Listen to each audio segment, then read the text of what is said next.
كلي وحشنا ما قادر أنا waxaan ku karsanay والسوقات نص سوق بقى يضرب هاي لما حبوا في عنك سوق jeelle iyo liibaan waxay go'aansadeen inay aadaan baadiyaha maadaama magaaladii ramadaan ugu yimid ramadaanka awgiis waxay u qaateen sahaydii ay baadiyaha ku soo karsan lahaayeen labadan nin ma xuma laakiin waxaa ka tambadiyay shaydaanka dariiqa qaateen laakiin waxaa ka raaci doona ama se ku dhici doona ani adinku ma ogin waa inaan daawanaa waxay gaareen baadiyihii safar dheer ka bacdii waxay tageen meeshii ay cuntada ku karsan lahaayeen kadib waxaa qabtay oon markay gaareen meeshii gaariga ay dhigteen waxay arkeen هو بعودين إنه في عم بواد بيئي بحب يالي وحريف منك كده بيه في ترتيب وسرعة ترتيب وسرعة ترتيب وسرعة markii ay gaareen ninkuu meesha jiifay ayaa waxay arkeen inuu ninku si fiican u jiifo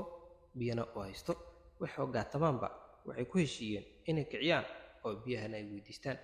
maadaama uu ninkaani nin meesha jiifa yahay markii ay fadhiisteenba waxay hore ka weydiisteen inuu biyo siiyo مع بيه نودي بقى أمانة يا عملنا مقالة كسر مقالة كسر أنا صاقل أما هرماس مثلا يروح ويسر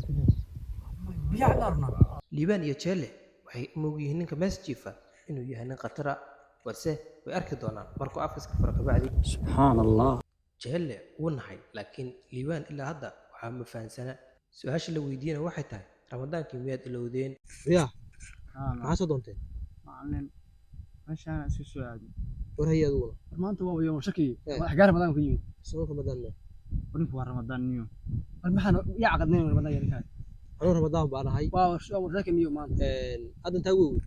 أنا آه. قول لي داتي halkan goormaa imid ما والله ما رأيت ramadaan ahay maanta waa ramadaan آه. ama markii ramadaan dhashan la imaada ma fahanti رمضان كلية تبدا samagaciga ramadaane ها halkaas marka maanta wax ma cunteen والله عير بيها يا عبد kadib wuxuu ku qanciyey in ay soomaan bisha barakaysan ee ramadaanka aysan mar dambana biyaha iyo baatoona la dhuman baadiyahan ay imaanayaanna looga horeeyo laakiin sidee noqon doontaa